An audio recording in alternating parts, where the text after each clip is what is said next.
ତରଫରୁ ସମସ୍ତଙ୍କୁ way to satsang YouTube ଚ୍ୟାନେଲକୁ ସ୍ୱାଗତ।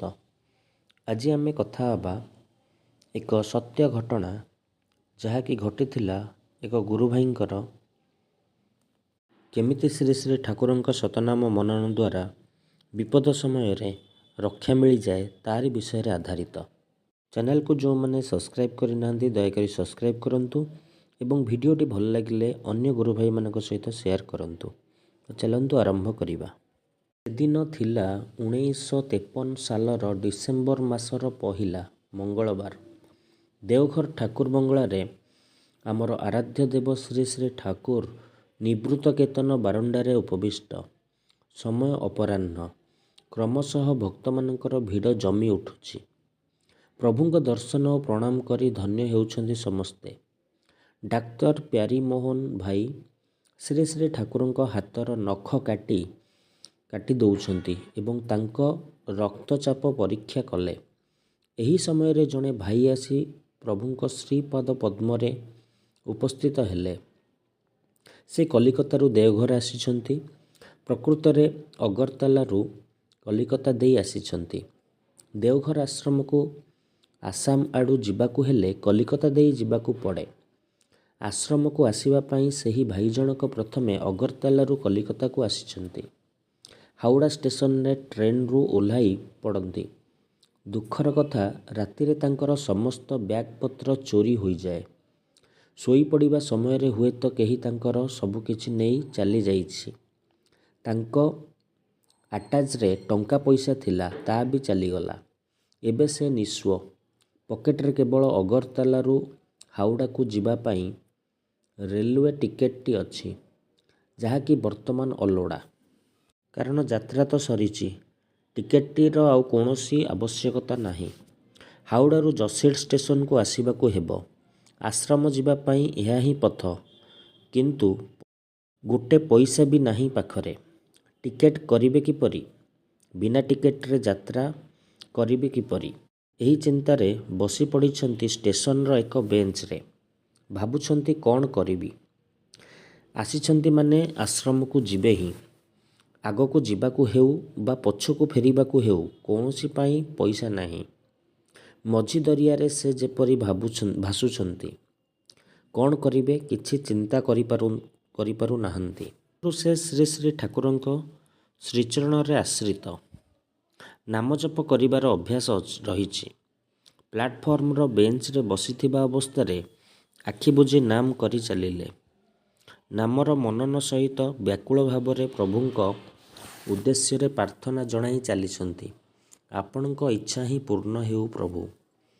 କିଛି ସମୟ ନାମଧ୍ୟାନ ହୋଇ ରହିଲେ ଭାଇ ଜଣକ।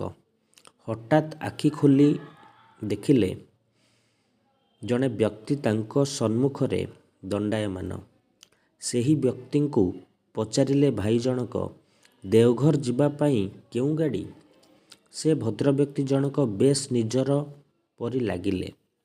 କାହିଁକି କେଜାଣି ଆପଣାର ଭାବ ତାଙ୍କ ଭିତରୁ ଯେପରି ଉକୁଟି ଉଠିଥିଲା।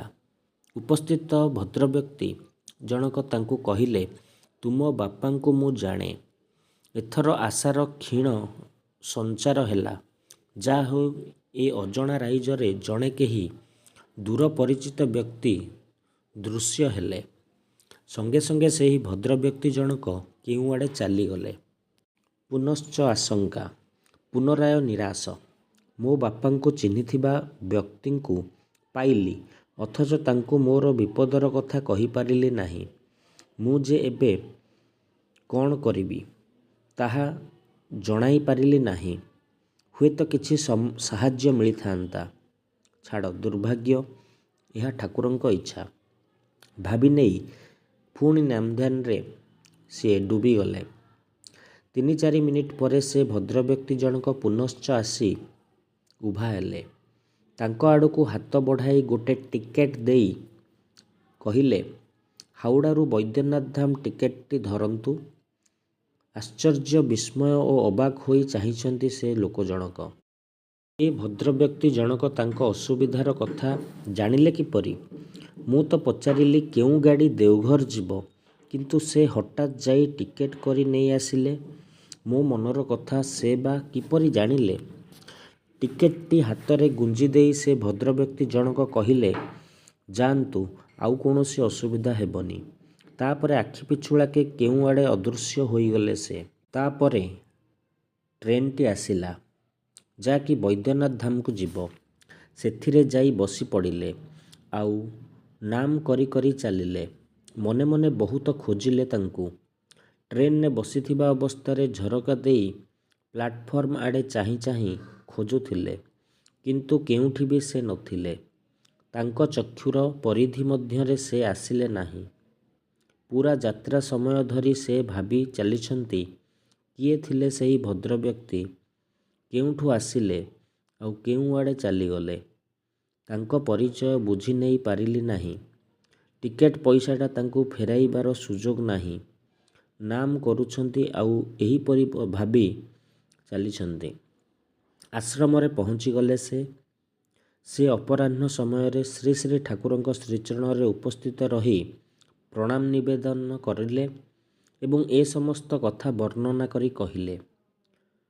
ସବୁ ଶୁଣି ଶ୍ରୀ ଶ୍ରୀ ଠାକୁର କେବଳ ମୃଦୁ ମୃଦୁ ହସିଲେ। ସେସବୁ କଥାକୁ ଆଗକୁ ବଢ଼ାଇ ନ ଦେଇ ଶ୍ରୀ ଶ୍ରୀ ଠାକୁର କହିଲେ, କେତେବେଳେ ଆସିଛ? ଖାଇଛ ତ? ସେ ଭାଇ ଜଣକ କହିଲେ, ଆଜ୍ଞା, ସ୍ନାନ ଭୋଜନ ହୋଇସାରିଛି। ଶ୍ରୀ ଶ୍ରୀ ଠାକୁର କହିଲେ, ଆଚ୍ଛା। ତାର ବିପଦର କଥା ଶୁଣି ଉପସ୍ଥିତ ଭାଇମାନଙ୍କ ମଧ୍ୟରୁ କେହି କେହି ତାକୁ ଅର୍ଥ ସାହାଯ୍ୟ କଲେ। ହୁଏତ ଶ୍ରୀ ଶ୍ରୀ ଠାକୁରଙ୍କ ଇଙ୍ଗିତ ଥିଲା ଅଥବା ସେମାନଙ୍କ ମଧ୍ୟରେ ଅନ୍ତର୍ଯ୍ୟାମୀ ପ୍ରବେଶ କରି ଏପରି କରାଇଲେ। ଆଶ୍ରମରେ କେଇଦିନ କଟାଇଲେ। ତାପରେ ଅଗରତାଲା ଯିବା ପର୍ଯ୍ୟନ୍ତ ଟିକେଟର ପଇସା ସହିତ ଅନ୍ୟାନ୍ୟ ଖର୍ଚ୍ଚ ବାବଦକୁ ତାଙ୍କ ନିକଟରେ ପଇସା ଯୋଗାଡ଼ ହୋଇ ଯାଇଥିଲା, ଯାହାକି ଆବଶ୍ୟକତାଠାରୁ ଅଧିକ ଥିଲା।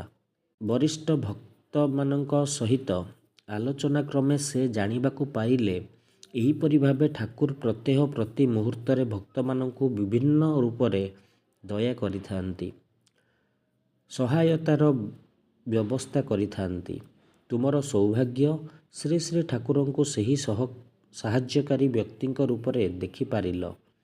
ସେ ବି ଭାବିଲେ, ସେ ଭଦ୍ରବ୍ୟକ୍ତି ଜଣକୁ ମୁଁ ମୋ ବିପଦର କଥା କହି ନାହିଁ। ସେ ତାଙ୍କ ତରଫରୁ ସହଯୋଗର ହାତ ବଢ଼ାଇଲେ ଏବଂ ନ ଜାଣି ନ ଶୁଣି ଟିକେଟଟି କିଣି ଆଣିଦେଲେ। କେଉଁଠାକୁ ଯିବି ତାହା ବି କହି ନାହିଁ, ଅଥଚ ସେ ଜାଣିପାରିଲେ। ସ୍ୱୟଂ ଠାକୁର ଛଡ଼ା ଆଉ କିଏ ବା ହୋଇପାରନ୍ତି? ଏହିପରି ଘଟଣା ସେତେବେଳେ ଘଟୁଥିଲା, ଆଜି ବି ଘଟୁଛି ଏବଂ ଭବିଷ୍ୟତରେ ବି ଘଟି ଚାଲିବ। ଈଶ୍ୱର ପରମ ଦୟାଳୁ। ସେ ଦୟା କରିବା ପାଇଁ ସଦା ପ୍ରସ୍ତୁତ ହୋଇ ରହିଥାନ୍ତି। ଦୟା ପାଇବା ପାଇଁ ଆମେ ପ୍ରସ୍ତୁତ ନୁହେଁ, ଏଣୁ ଦୟା ପାଇପାରୁନା। ଜୟ ଗୁରୁ।